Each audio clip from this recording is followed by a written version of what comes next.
Welcome to the Fighting on Film podcast, the podcast all about classic and obscure war movies, from the Normandy landings to the days of chivalry and swords. If it's been captured on film, we're going to try and cover it.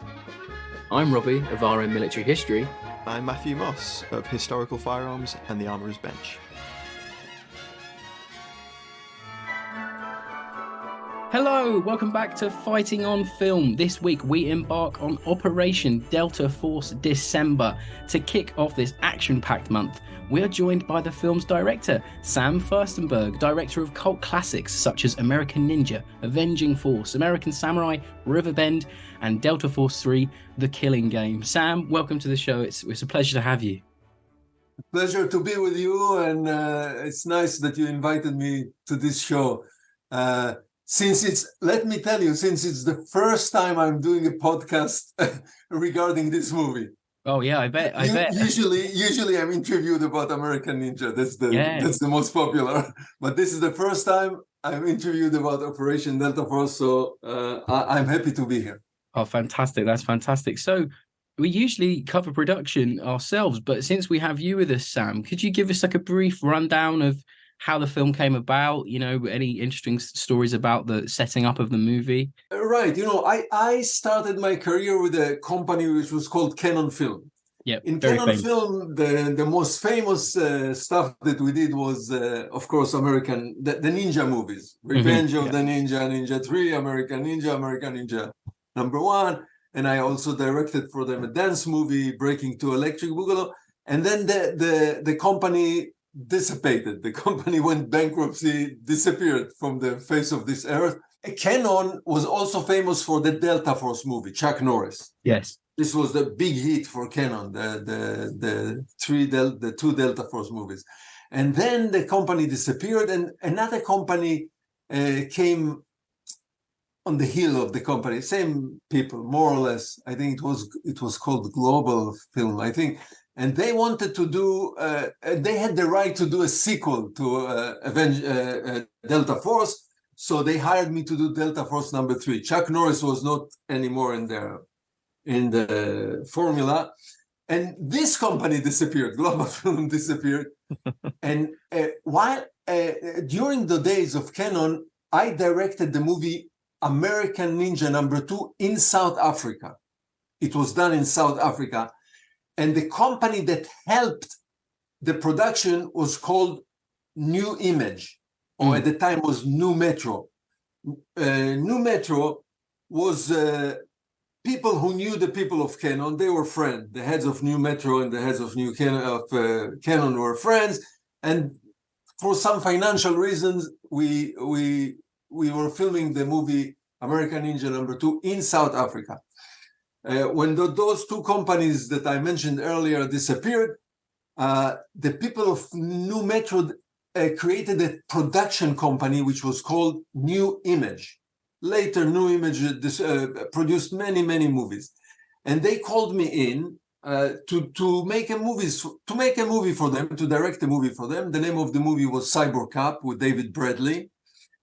And I started to work with the company. I directed many movies for this company, New Image, Cyborg number 2, and others. And one day they approached me. It was not my initiative. They approached me. They wanted to do kind of an imitation of Delta Force, which was so successful for Canon. So they wanted to duplicate the success of Canon. And they wanted to do they could not use the title Delta Force because most of the Canon movies went to MGM when there was a bankruptcy. The company ended in bankruptcy, and most of the movies went to MGM, to Warner Brothers, big companies. And I think Delta Force, the title Delta Force, they couldn't use anymore because it was registered with one of those companies. And so they came up with this idea, Operation Delta Force. It's very hard to it's hard to stop somebody from making a movie with the title Delta Force, but you have to change it a little bit. So it was the idea of the company. I did not initiate the idea. We want to do something similar. We'll call it Operation Delta Force. And the script was already written. When I was commissioned, when I was asked to direct the movie, the script was already written. Now, by then, the company have moved from South Africa to Hollywood, the offices, but they still had studios. They had studios in South Africa, in Johannesburg. And that's where we did the Cyborg Cup movie, the 2 Cyborg Cup movies. So they wanted to utilize the studios that they had. It was a primitive film studio. It was not elaborated. Nothing like England or Hollywood, nothing like London or Hollywood. So they wanted to utilize it. So they wrote, the script was written about, the issue was Africa. The location, really, the locale was Africa. And the issue was the Ebola virus, which at the time was a big news at the time. And that's how the movie came to life. Yeah. And eventually we went to South Africa and we did it. Yeah. We made it. Do you know what budget was? Because it's one thing we found by trying to research this movie. We couldn't find a budget anywhere. Well, one of the reasons that they were filming in South Africa, because at the time it was an advantage. There was an advantage with the exchange rate between the rand and the dollar. So it was all kind of, and they had some local investors, banks, etc., financial institute. I'm not in this field of filmmaking, of financing. Sure, yeah. So, but this was the reason they were shooting in South Africa, because they had some equipment, some filming equipment. They had the premises, the place to shoot, and it was advantageous to shoot using rands rather than dollars. So the only people who got paid, let's say, dollars are the actors and myself. All the other crew and equipment and everything were paid with rands. So I cannot tell you the real budget, the equivalent, but I would say it's around $1 million, not more than $1 million, something more, $1.5 million when you translate it to American dollars. Right, fair enough. I think you did well with what you had. Yeah. So the schedule was nice. The schedule was good. It was an 8-week schedule, so there was no 2 units. We had all the cameras and all the equipment we wanted. So it's a small budget, but the means of filming, the means of productions were good. What was it like? You'd worked in South Africa before. What was it like working in just post-apartheid South Africa? And obviously, because a lot of the plot of the film is based around that far-right element that wants a white South Africa, with Africa, that the screenwriter came up with. So I will explain. When we went to do American Ninja number 2, it was right at the edge of the kind of the end of the apartheid. It was not yet totally abolished, not yet, but it was at the edge. When I arrived we arrived there to do American Ninja number 2, it was the time when they stopped issuing different identity cards for different races. Prior to this, there were 3 different identity cards. It was white, black, and colored. When we came, it was there was only one. They were issuing only one identity card with no race. Okay, but we still felt the apartheid, of course, and we still felt the racial tension, etc. But officially it was over. But the government did not change yet. It was still a white government when we came to American Ninja. Of course, we came back, then there was the revolution, Nelson Mandela took over. When we came for Cyborg Cup number 1, the atmosphere was already totally different. Cyborg Cup number 2, by the time we did the Operation Delta Force, there was no more official apartheid at all. No, the government was already, the National African Party was in charge. So, but the crew, even back then, the crew was always mixed, black Africans and white Africans together, working together. So on the set, among the film crew, you couldn't feel this. And one of the heroes of the American Ninja was Steve James, which was a black American, and he was uncomfortable going there. So once I was there in Johannesburg, I called him. I said, Steve, come over. This no, you will not feel anything. There is no feeling. But of course, we didn't live in the. We are not local. We cannot. Yeah, We of couldn't course. feel the nuances, the little nuances. Exactly. The fascinating perspective on it, though. But overall, there was no. By the time we did the Operation Delta Force, there was no more racial separation at all. No.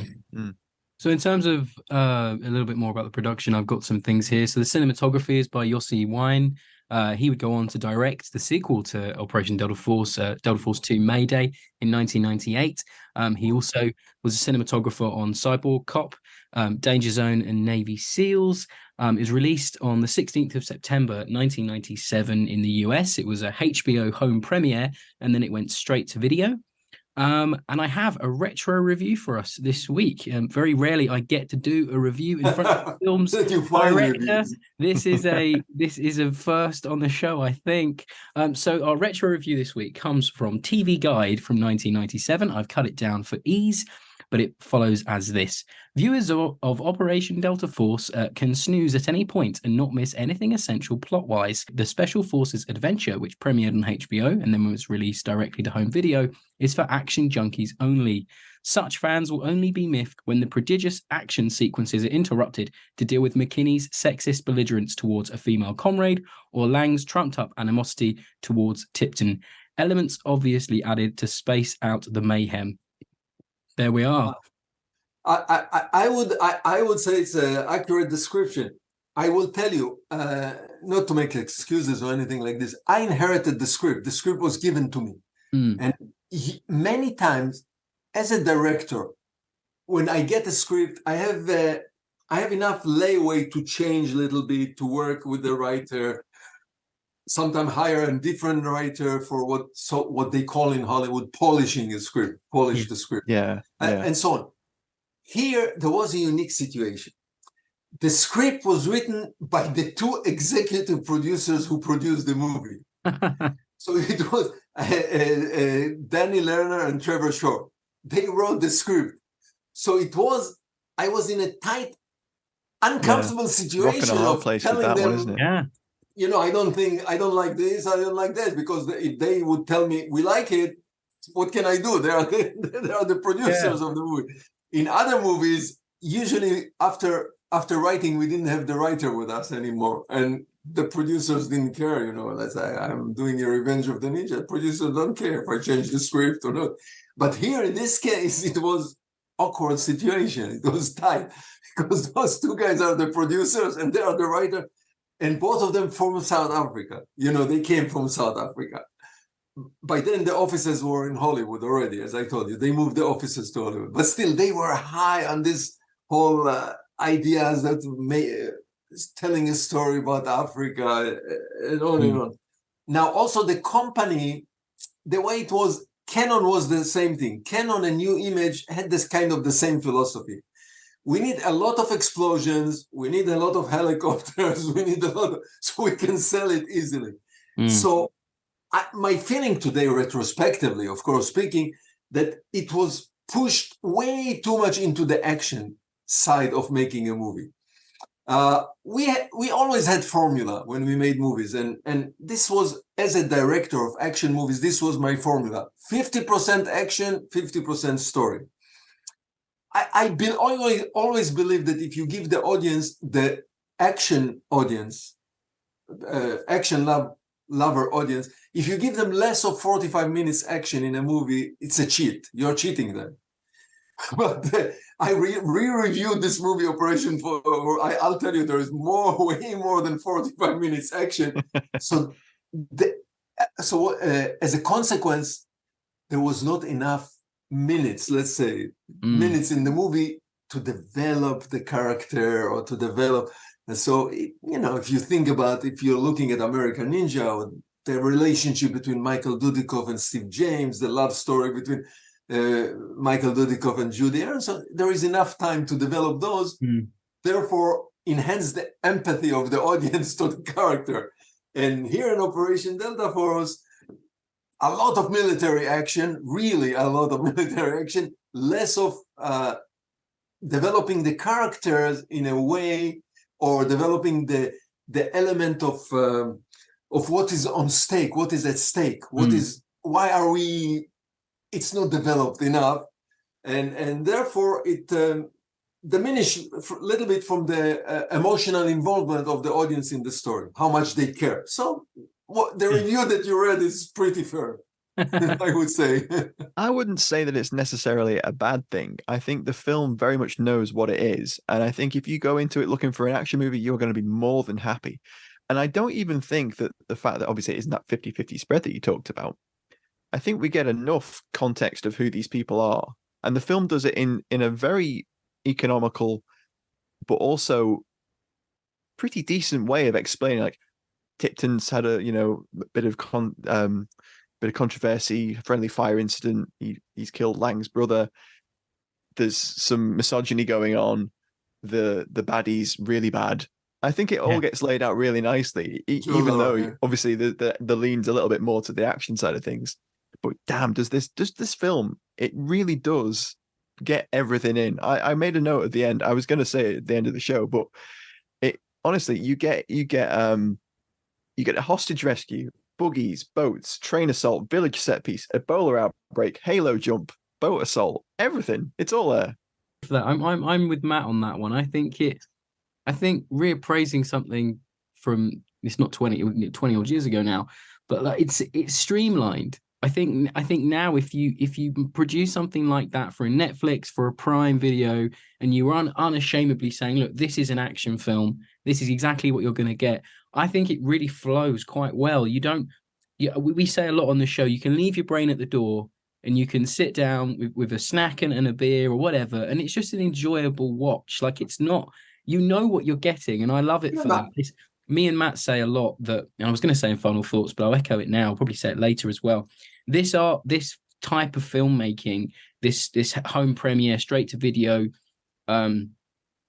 way of doing things that was so prevalent back in the late 90s, 80s, early thousands, it's been lost. And I love these movies for that. I love that they are just unashamedly the genre, and with all the cliches and everything else that comes with it. But that's why they're so good. I want to gorge on them almost, because they're just so enjoyable. I grew up on my diet of movies when I was a kid. I was 7 years old, 8 years, 9. This was 1957, 1958. And I saw a movie every week. I saw 2 movies. I was a little kid. There was in my neighborhood, there was a theater. We went, double. We saw a lot of World War II movies. Obviously, at the time, it was 57, 58, 59. So what we saw was Westerns, mainly Westerns and war movies. And Westerns are also war movies in a different way, different type of a war movie. But this military. So I was always in love. And at the beginning of my career as a director, I said, one day I really want to do a Western, which never happened. And one day I want to do a military movie. I really want to do a war movie, a military movie. So as far as Western, I just got to, in actually South Africa, in American Ninja #2, we have a bar, brawl in a bar, like in a saloon. There's a fight. So that's as far as I went. But to satisfy my will to make a war movie, I got 2 chances: Delta Force #3 and Operation Delta Force. So I deluge. I did as much as I directed, as much. I packed in as much as I can to satisfy my own desire to make this type of movies. I mean, it shows. I think it really shows. So Matt, maybe you should give us a rundown of the cast quickly. Absolutely. And Sam, if you have any stories about the cast, do jump in. So obviously the lead is Ernie Hudson, best known for Ghostbusters. He's been in Family Business recently, Quantum Leap as well at the moment. He's also been in Dirty Dozen, Fatal Mission, which we covered last December. Because that links back to last December. That's why. That's one of the reasons that this month came about, was because I noticed it was on his credits list. Gets in the back pocket till now. He's great in this. I really like. I think he's fabulous in this. Jeff Fahey, Lost, Wyatt Earp, Only the Brave. Robert Stewart plays Sparks. Frank Segarino plays McKinney. We got the Final Mission, Train to Kill, Striker, Warhead, Shadow Chaser. Lots of great cult movies. Joe Lara playing the bad guy, Johan Nash.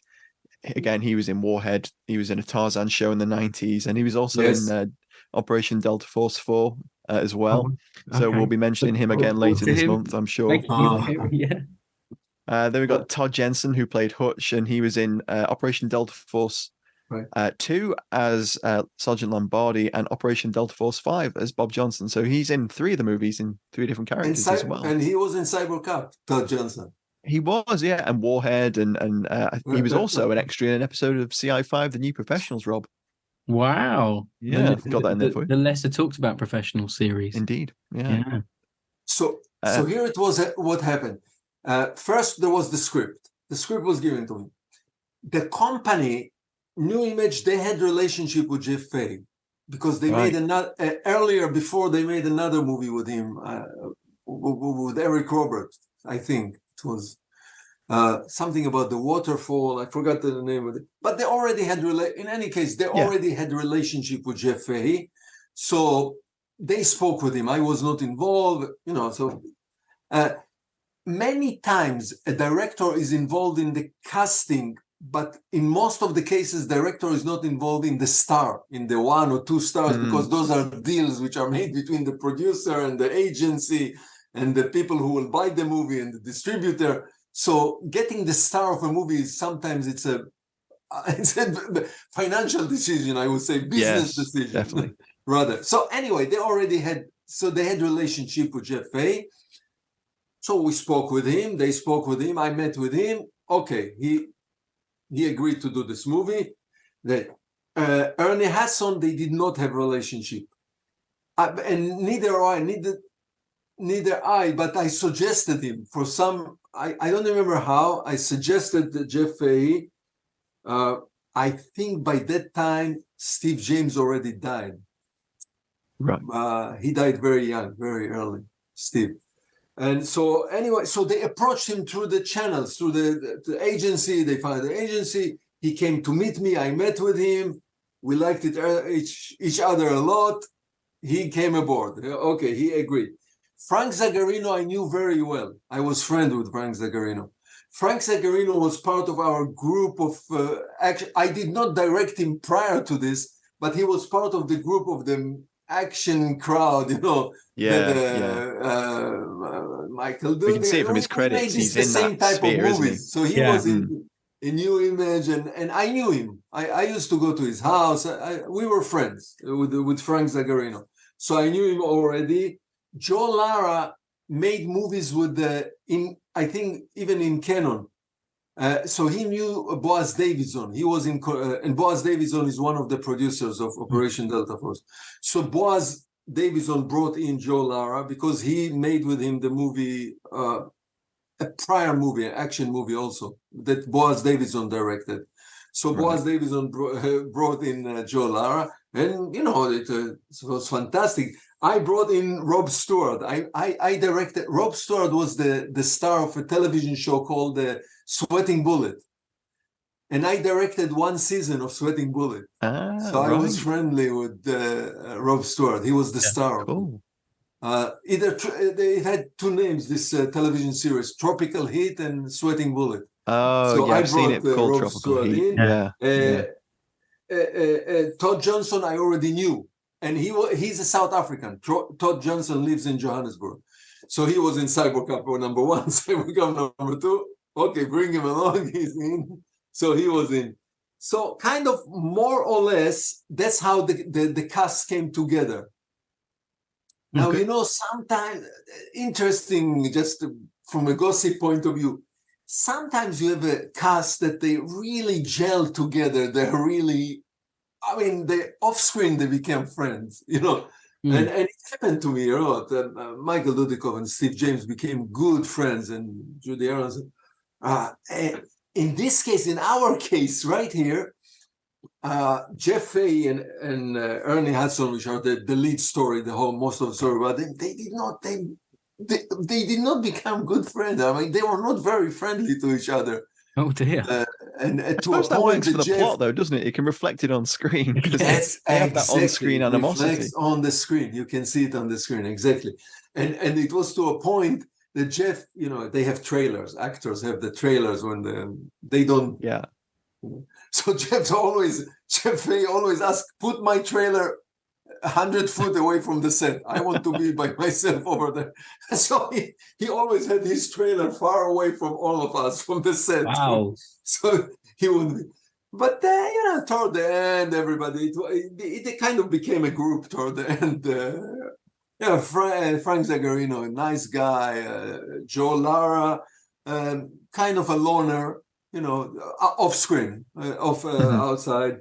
And but Rob and all of us usually we stay in hotels together. We go to location, we stay in hotel together. So it happens a lot that in the weekend we'll eat together, we'll go to a restaurant together afterward. So this was how it came about. The cast. And one more. What's his name? Hal General. Hal Holbrook. So he was not cast. He was not cast right away. We went to South Africa. We didn't have somebody for this part. And it was only 2 days shooting, only 2 days of filming. So the company, but they knew that they wanted to sneak in somebody with a name, with recognizable name. So while we were already in Africa filming, I got the message there. We got Hal Holbrook to do this. Whoa, this was hard. He's an Academy Award actor. Yeah. Okay, so he came, he got all the respect, etc. But only 2 days, and he left us. He was there only 2 days. It's so bizarre seeing him in a military role. I'm not used to that. So it's a nice little. Does addition. it well though. Yeah, well, he does it well. Yeah, he'd been in Under Siege in 86 and Behind Enemy Lines, and I think he'd been in like a nuclear war movie as well. So he'd done a couple of things military-esque. And Joe Lara does not speak really Afrikaans. And there are lines in Afrikaans, so they had to teach him every line by line how to pronounce it, and his few lines on the radio when he talks in Afrikaans.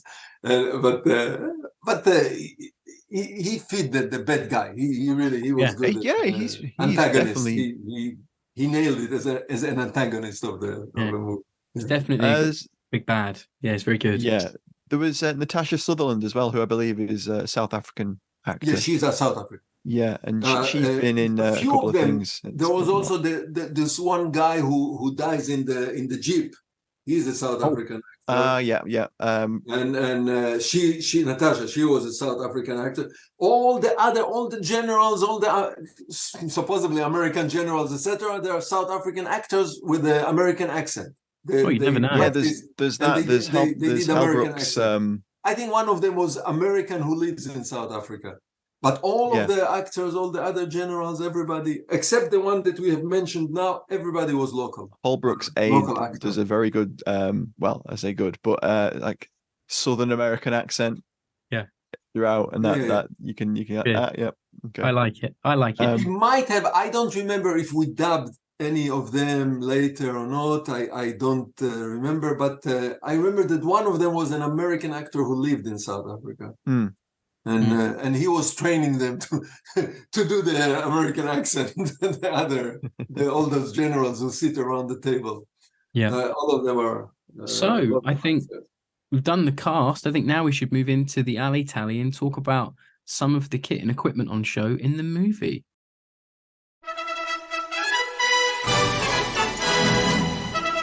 It's time for Alley Tally on Fighting on Film. I know before we started recording, Sam, you asked me to ask you about the military advisor, and we're all very excited to hear about this chap. So this is actually the greatest anecdote story about this movie is the military advisor. On the movie Delta Force, I was not the original director. The original director was what's his name from Australia. A nice guy, nice director, good director from Australia. I'll remember the name in a second. And I was recruited in the first day of shooting. Something happened there. I don't know exactly. Some relationship issues. So I is this on Delta Force 3, Sam? Delta Force number 3, not this movie. Got you. No, Delta Force 3. I was in Israel. It was filmed in Israel. Delta Force 3 was still in Israel. There was no Chuck Norris. but there was Mike Norris. I already knew Mike Norris. I was friendly with Mike Norris. Mike Norris was almost the American Ninja. In the last minute, he was in the last, not in the last minute already in, but in the process of casting American Ninja, finally we decided on Michael Dudikoff. But Mike was contender. Mike was there. So I knew Mike Norris. So I was there making another movie in Israel, completely another movie for the same company. And they called me. I finished the filming of the other movie. It's called The Day We Met. It's actually a comedy. And they called me. I knew all the people involved. Actually, Chris Pierce, he was from England. He was the head of production at Canon. And then he became the head of production of Global, Chris Pierce. And he called me. It was in the weekend. He said, we need you Sunday morning. In Israel, they start filming. The week starts on Sunday. Yeah. So I jumped into I came in the first day of shooting, and it's a heavy military movie. Now, I served in the military in Israel, but nothing special. I was not in any special forces, just infantry and engineering corps. And nothing special. I was never involved in any action. Nothing happened in 3 years in the military. Nothing happened to me in terms of excitement. So I know basics. I know what guns mean. I know what mortar means. Basics, what is a rocket, tank. But I don't have experience really in a special operation and those kind of forces. And then, so I come on the first day of shooting, and we start to shoot a scene. And after a few hours of that, I realized there is no military advisor on the set. Mm. I'm alone. I'm by myself. Okay, go ahead, make a military movie about Delta Force, about special commando operation. What do I know about commando operation? Other than what I saw in the movie. It's refreshing to hear a director say something like that, I think. Yeah. I see movies, but otherwise, so all my knowledge is from movies, not from real. But saying that in Israel, every crew member is a general, so to speak. Every crew member, the prop master or the lighting, so many of them. And we had, of course, a good stunt crew from Australia. So they had some knowledge. But when it came to questions over how do you talk in the radio, I don't know the little details of commando operation. I didn't know. Nobody knew. So I got some advice from whoever on the crew had enough. In Israel, everyone served in the military, so a few of them, and Guy Norris was the guy. Guy Norris from Australia was the stunt coordinator, not related to the Norris family, to Mike Norris. And so they knew, so I was gathering information. How do you operate? How do you walk with a gun? Okay. When I was hired to do this Operation Delta Force, so my first meeting, I met with the producers, Danny Lerner, Avi Lerner. I said, my first request, I will direct this movie, okay, but you must hire military advisor. I'm not a military expert. Please, I need somebody to guide me. Yeah. And I know how to direct movies. I don't know how to direct war operation. So they agreed. They understood it. And looking around, and I don't remember how we found this guy, Eric Simmel. You will see his name in the credits. I saw it on the credits. Yeah, the military director. He was a SEAL in the SEALs, in the American SEALs, and he writer, movie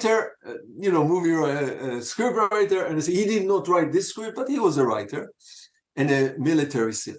So I met with Eric Simmel, and now we are talking different language. Now we are talking about a different level. Eric read the script and made notes. And I said, and right away, we are still in Hollywood before we go to South Africa. He's he's American from the Navy.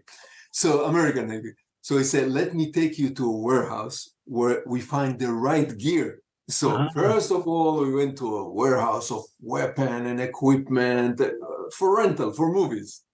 So he showed me the right guns because he was in a commando unit. He was in such a unit in the SEALs. So he showed me the right guns, the right outfit, the right glasses that they have to wear, and the way they talk with each other, and the way they behave, and the way they walk. Do you walk in a line? Do you walk in parallel? He knew all of it.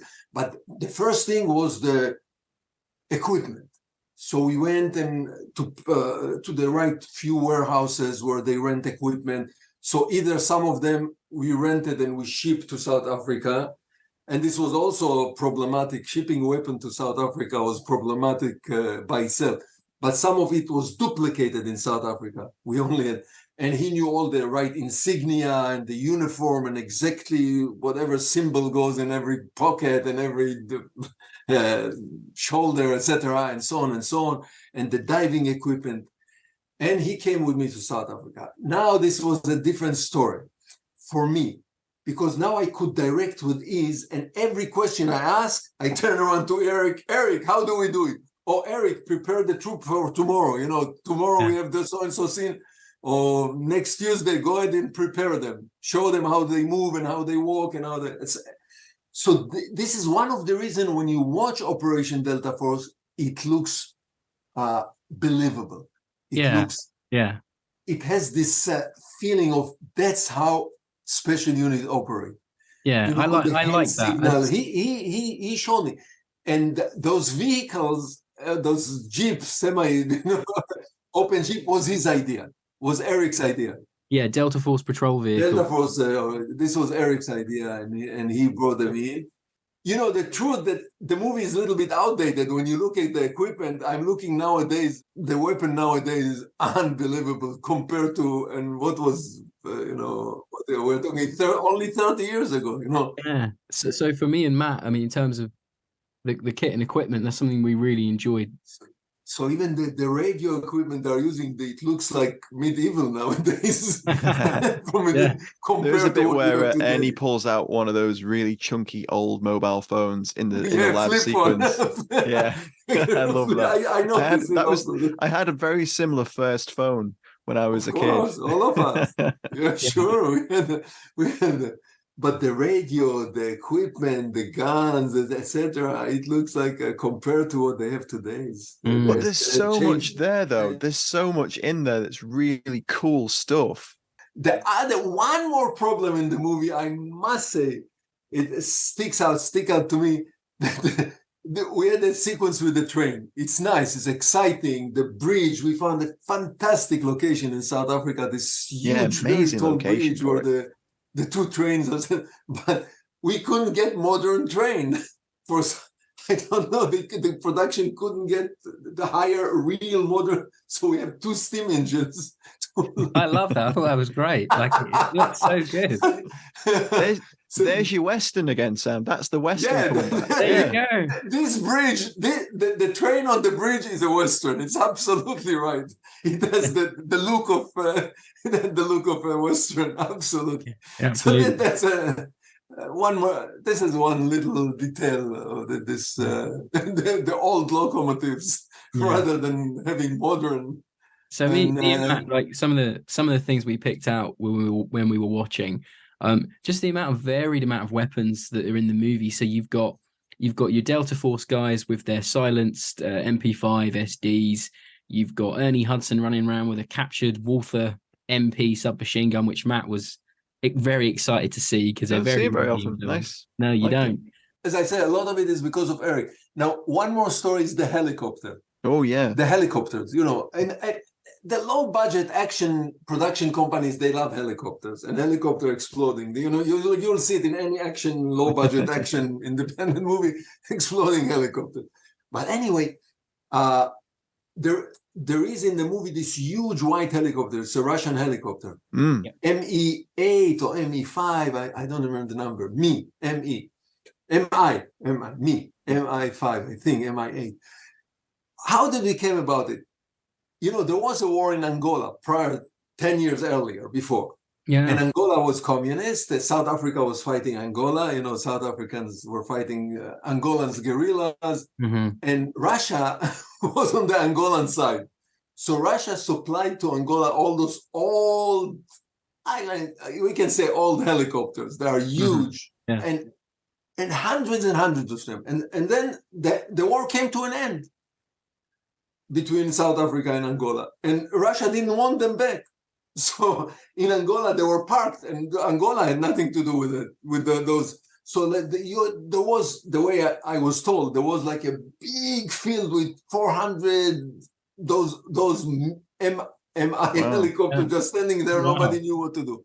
So the UN bought it from Angola for humanitarian use, and they were cheap. They were trying just to get rid of them. So the production company got one of them, but nobody knows how to fly it. There are other two helicopters in the movie, Western helicopters. I don't know the names, but you had the South African pilots who knew how to operate them, but nobody knew how to operate the Russian helicopter, this huge.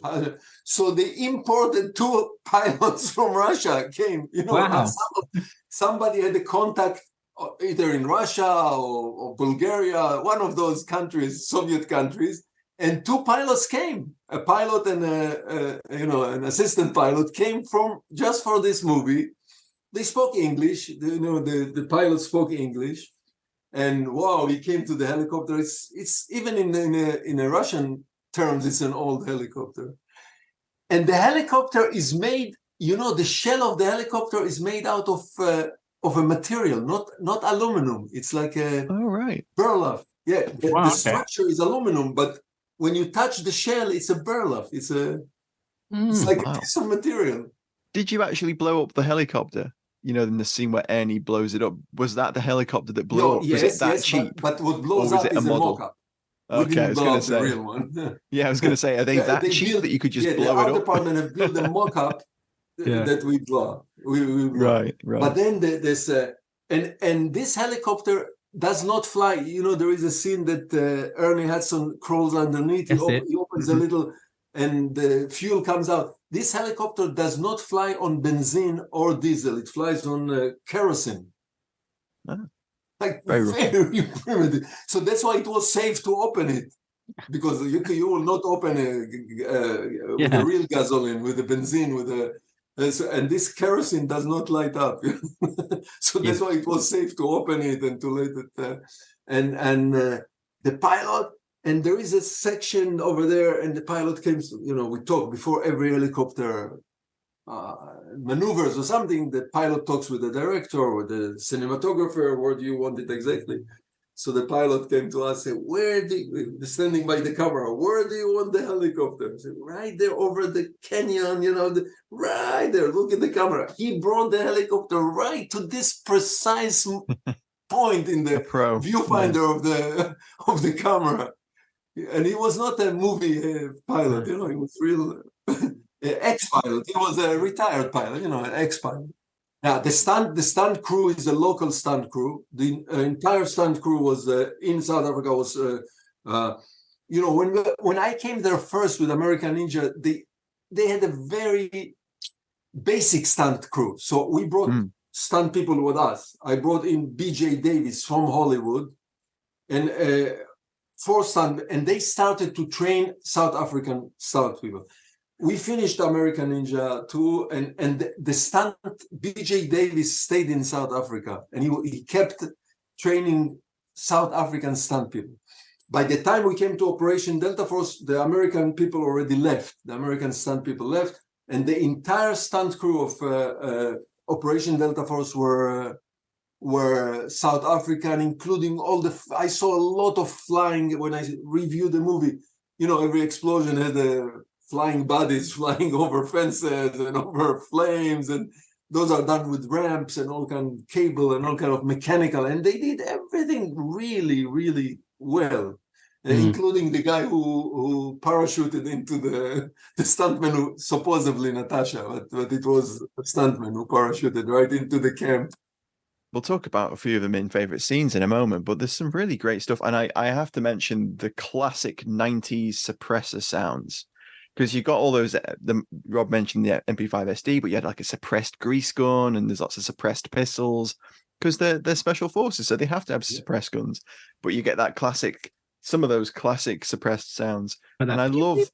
So just love I love all the set pieces because, and close and dear to my heart is there's a Sterling submachine gun. There's a guy running around with one of those, and there's all sorts of cool stuff. Let me tell you, some of the stuntmen, when I was talking with them, some of them served in Angola. Some of them were fighting in Angola. Okay. Some of them, not all of them.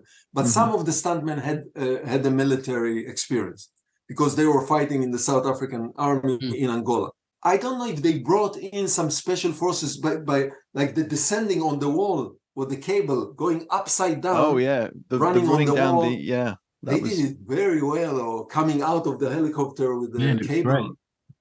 So they brought in some people with military experience, but some of the stunt people themselves told me that they were in Angola fighting during the war in Angola. What I was going to mention was the great use of water cannon at the end. I've never seen a water cannon quite like it. That was very Ali. I like that very much. This was an improvisation on the spot because the cannon was there, the water cannon was on the ship.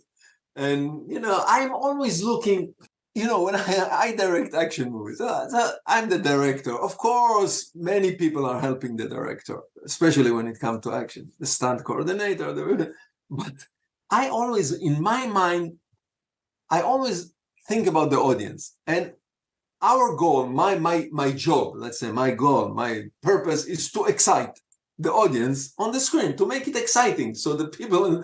So any elements that sometimes you see an element in the location and say, wow, that might add a little bit humorous, a little bit more excitement. So the cannon was there. It's not from the script. It was just there on the ship. It's great. I've never seen anything quite like it. So I asked the people, is it operative? Is it working? The people who operate the ship, the real people, not the movie people. So I say, yeah, sure, you can operate the cannon. I said, let's use it. Let's do something with it. Right. Let's find some gimmick to use the It's cannon. Definitely the first time we've mentioned the water cannon. What I really wanted, I'll tell you the truth, what I really, really wanted, but it didn't come to fruition. I wanted this whole sequence at the end to be in the rain. To have a pouring rain, like I did in Avenging Force. The ending of Avenging Force is a 12 minutes in the rain action sequence. So I wanted the same thing, but it was night. It was very cold. They didn't have the rain. They couldn't arrange the rain machines. So I said, at least we'll have the water cannon. The cannon, yeah.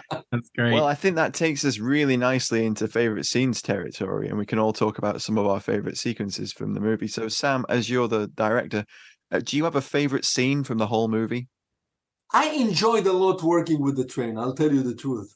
With this tall bridge there is some force to it that you have two trains. It's a very tall bridge. It's spectacular. It's a gorgeous skinny location. Legs, standing on very skinny leg. Yeah. So we worked underneath and we worked above and on the roof, and I was on the roof of the train. Sometimes I don't want to say I take risk. I try not to take risk as a director, but still you get some exciting moment. I'm sitting on top of a train, on the roof of a train, and the train is moving on top of a bridge, and what is it, like 100 foot down to the bottom. So there are exciting moments, even as a director, when I'm trying to avoid danger. Believe me, I'm not taking risks. But there were a lot of exciting moments in this train sequence, filming from inside the helicopter, filming on top of the train, filming inside the train, and it's moving all the time. So it was nice, some new action for me, new type of directing. No, it works really well. It's really nice to see it. I mean, for me, one of my favorite part of the movie is, well, I got all of it is really, I really enjoy this movie, but for me, one of my favorite parts is the initial assault on the bio lab by the baddies, the AFA guys, and I just love how they're just unashamedly bad, so that they turn up and they gun down the defenses of the bio lab, and they assault it, and they get a shot at by a pillbox, and then they take out the pillbox, then they're inside the bio lab and they're gunning everyone down, they're not taking any prisoners. and I just loved how you're just establishing them as the bad guys so well. And How bad they Ernie are, of Hudson course. gets that great Yeah, knife you want skill to as well. It's a Western. You want to establish the baddies are baddies. it the is that way. So- Yeah, it's and great. this whole set, this whole glass was built Oh on wow. a soundstage in a big warehouse in Johannesburg. So all the glasses were breakaway glasses. It was built to be destroyed. The art department, the way they build it, was built to be destroyed. That all the glasses will explode and the whole thing will. Yeah, it's really I love it. I love go in pieces. Go to hell in pieces. Yeah, I love it. It's just unashamedly just balls to the wall action. It doesn't relent, it doesn't stop. It sets up the plot of them getting the vials, and there's still a little bit of mystery of what's in that second vial. It still keeps you thinking, keeps you guessing what it could be. I just really like it. Matt, what about you? Favorite scenes? I like the intro. I like it's kind of like a fake out where they're doing the training mission at the beginning, and the guys are abseiling down the front of the building. The helicopter comes in, they breach in, and they've got the little cameras and looking under the door and stuff. It's all really cool. And then they do room clearances. I really like that bit. I also like the little bit in the village with the buggy and it's got that rocket mounted on the roll bar, and it fires off, and it blows. This is stolen from the Delta Force movies. The Delta Force movies from Chuck Norris. But I do like how we took the couple of times we took the jeeps on the air, flying in the air and landing. That's great. The boat sequence as well. We haven't even talked about the boat sequence where there's a running battle with the little assault boats. That's quite cool as well. But those boats were out there. The so-called the armor part of the boat are directing. That it was built on regular boats. Art directing. Very cool. Yeah, it was nice as well. Hello, I'm Al Murray, and you're listening to Fighting on Film, the world's #1 war film podcast. So, maybe that brings us on to final thoughts, Matt, for this week. I think so. So it's been fascinating talking to you about your experiences on the film, Sam. So what's your sort of your thoughts on the movie 20 years later? What do you make of it now? Well, I'll tell you, I haven't seen it for a long time, and because of our meeting, because of our podcast, I re-reviewed it, and that's the way I looked at it today. The movie, as a movie, it lacks. Something is missing here in this movie in general, and this is I would say the emotional level of storytelling which connects the audience, brings the audience to a point that they really care about what's going to happen. Now, you can sit there as I did, you can sit back in your chair and just enjoy the action. I say, I'm going to see some military action here going on and on, non-stop roller coaster of action. But in movie watching, in the world of movie, there is a moment that you say, okay, enough of this. Where is my emotional involvement? Where is my empathy to the story? And usually in most of cinemas and in most of stories, there is a hero, one hero that you sympathize with, one hero that you identify with, and you go with your hero. Usually, of course, there are movies like Seven Samurais or that the hero is a group. It's not a hero anymore. And this is similar. This is the same idea. This is Seven Samurai. The heroes are a group of heroes together, but it doesn't draws you as well. Another thing, in movies, in cinema, there is what I call the magic element of the recipe, which is unpredictable. It's impossible to, you have seen some big movies with big stars, and there is no chemistry, let's say, in the love story. The love story goes along on the screen, but you can feel that those two actors, they don't no chemistry. Definitely seen that. Sometimes it's amazing. So I bring as an example American Ninja. The chemistry between Michael Dudikoff and Steve James was explosive, was unbelievable. It's a magic on the screen. You cannot create it. It just happens. Yeah, it happens. Yeah. And here in this, and that's the point in this Operation Delta Force, where the two main characters are Ernie Hudson and Jeff Fahey. I don't feel this chemistry, that this magical element, the magical spice, the magic of chemistry that happens in movies or doesn't happen, either or. We have seen some huge budget movies with the chemistry is not there, the magic is not, and this chemistry is missing in Operation Delta Force. So you're right, you guys right. If we are dealing with a war movie, with a military movie, you got the goods.